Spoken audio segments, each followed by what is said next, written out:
شائقین کرکٹ کے لیے بڑی خبر، آئی سی سی نے چیمپئنز ٹرافی کا اعلان کر دیا۔ ایونٹ 19 فروری سے 9 مارچ تک کھیلا جائے گا۔ اعلامیے کے مطابق افتتاحی میچ نیوزی لینڈ اور پاکستان کے درمیان کراچی میں ہوگا۔ پاک بھارت ٹاکرا 23 فروری کو نیوٹرل وینیو پر ہوگا۔ چیمپئنز ٹرافی کا فائنل 9 مارچ کو کھیلا جائے گا۔ چیمپئنز ٹرافی کے میچز کراچی، لاہور، راولپنڈی میں ہوں گے۔ چیمپئنز ٹرافی میں مودی سرکار کی من مانی، برطانوی اخبار کی آئی سی سی پر شدید تنقید۔ ٹیلی گراف کے مطابق ایونٹ میں بھارت کو ایڈجسٹ کرنے کے لیے کھیلوں کی سالمیت کو قربان کیا گیا۔ آئی سی سی کے ہر ایونٹ میں انڈیا کو فائدہ پہنچایا جاتا ہے۔ بھارت کا پاکستان کو فائنل کرانے سے روکنا مکمل طور پر شرمناک۔ بھارت کو دی گئی رعایت نامناسب کے ساتھ اس کے ٹرافی جیتنے کے امکانات بڑھا رہی ہے۔ کرکٹ شائقین ہو جائے ہوشیار، شاہینوں کا شروع ہوگا نیا امتحان۔ 19 برس بعد ہوگا ویسٹ انڈیز کا دورہ پاکستان۔ پی سی بی نے تفصیلات جاری کر دیں۔ دونوں ٹیمیں راولپنڈی میں سہ روزہ میچ کھیلیں گی۔ پہلا ٹیسٹ 17 سے 21 جنوری، دوسرا 25 سے 29 جنوری تک ہوگا۔ دونوں ٹیسٹ میچز ملتان میں کھیلے جائیں گے۔ دہشت گردی کے خاتمے کے لیے صوبوں کے ساتھ مل کر اس کا مقابلہ کیا جا رہا ہے۔ جب تک کہ اس کا دوبارہ سر نہیں کچلا جاتا، ہم چین سے نہیں بیٹھیں گے۔ انفارچونیٹلی جو سیکٹیرین جو وائلنس ہوا ہے وہ ایک بہت ہی افسوسناک کا واقعہ ہے، اور اس میں بہت زیادہ جانیں دونوں طرف سے ضائع ہوئیں۔ اسی طریقے سے جو ہم پر پابندیاں لگائی گئی ہیں ہمارے، اس کا کوئی جواز نہیں ہے۔ پاکستان قطعی طور پر کوئی ایسا ارادہ نہیں رکھتا جہاں پر ہمارا جو نیوکلیر جو سسٹم ہے وہ اگریسو۔ ملک سے دہشت گردی کے خاتمے کا عزم، کسی کے خلاف جارحانہ عزائم نہیں۔ پاکستان کا ایٹمی پروگرام 24 کروڑ پاکستانیوں کی دل کی آواز۔ بیرونی پابندی اور تنقید مسترد۔ وزیر اعظم شہباز شریف کہتے ہیں کہ ہمارا میزائل پروگرام دفاعی ضروریات کے مطابق ہے۔ صوبوں کے ساتھ مل کر دہشت گردوں کا مقابلہ کیا جا رہا ہے۔ آرمی چیف وانا گئے اور فورسز کو حوصلہ دیا۔ دہشت گردی کے خاتمے تک چین سے نہیں بیٹھیں گے۔ شہداء کی قربانیاں رائے گاہ نہیں جائیں گی۔ پاکستان سرخرو ہوگا۔ کل ہماری پہلی میٹنگ بھی ہو گئی ہے، وہ تبھی کارگر ثابت ہوگی کہ ہم قومی یکجہتی اور قومی اتحاد کو فروغ دیں۔ تو یہ ایک بہت اچھا انیشیٹو ہے۔ پی ٹی آئی سے تلخی میں کمی پر وزیر اعظم پر امید، کہتے ہیں کسی کی نیت پر شک نہیں، پہلی میٹنگ کل ہوئی، اسپیکر نے کردار ادا کیا، امید ہے دونوں پارٹیاں بہترین فیصلے کریں گی۔ ذاتی مفادات کو قومی مفاد کے تابع کرنا مذاکرات کا مقصد، قومی مفاد کو سامنے رکھ کر گفت و شنید ہوگی تو قومی یکجہتی کو فروغ، ترقی کا پہیہ تیزی سے گھومے گا۔ شہباز شریف کا وفاقی کابینہ اجلاس میں اظہار خیال۔ پاکستان میں فوجی عدالتوں سے سزائیں، امریکہ اور برطانیہ کو تشویش لاحق۔ ترجمان امریکی محکمہ خارجہ میتھیو ملر کا کہنا ہے کہ فوجی عدالتوں میں عدالتی آزادی، شفافیت اور مناسب عمل کی ضمانتوں کا فقدان ہے۔ پاکستانی حکام سے منصفانہ ٹرائل اور شہریوں کے قانونی حق کے احترام کا مطالبہ کرتے ہیں۔ ایسا منصفانہ ٹرائل چاہتے ہیں جو پاکستانی آئین کے مطابق ہو۔ برطانیہ نے موقف اپنایا ہے کہ وہ پاکستان کے قانونی عمل میں دخل اندازی نہیں کرتا، تاہم فیصلے میں شفافیت اور منصفانہ ٹرائل کا فقدان ہے۔ بیرونی مداخلت قبول نہیں، پاکستان کا امریکہ کو واضح پیغام۔ ترجمان دفتر خارجہ ممتاز زہرا بلوچ کا کہنا تھا کہ سیکیورٹی کے فیصلے پاکستانی قوم کرے گی، کسی بیرونی دباؤ میں نہیں آئیں گے۔ پاکستان کے آئین اور عدالتوں میں اندرونی معاملات حل کرنے کی مکمل صلاحیت موجود۔ پاکستانی قوم اپنے اندرونی مسائل کو حل کرنا جانتی ہے، اس معاملے میں کسی بیرونی مداخلت کی ضرورت نہیں۔ امریکہ کی پاکستانی میزائل پروگرام پر پابندی ناانصافی پر مبنی، یہ اقدامات پاکستان کی دفاعی پوزیشن کو کمزور نہیں کر سکتے۔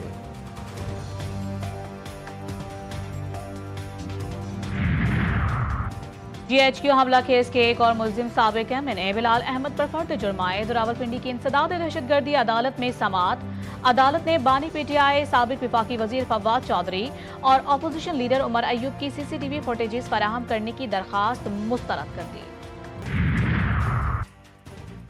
سنی اتحاد کونسل کی 26ویں آئینی ترمیم کے خلاف سپریم کورٹ میں درخواست دائر۔ نئی قانون سازی غیر آئینی، غیر قانونی اور ناقابل عمل۔ ترمیم سے بنیادی حقوق اور اختیارات کی تقسیم متاثر، عدلیہ کی آزادی ختم ہو گئی، غیر قانونی قرار دی جائے۔ ترمیم پاس کروانے کے لیے جبری اقدامات اور غیر قانونی طریقوں کے الزامات کی تحقیقات کی جائیں۔ درخواست گزار کی عدالت سے استدعا۔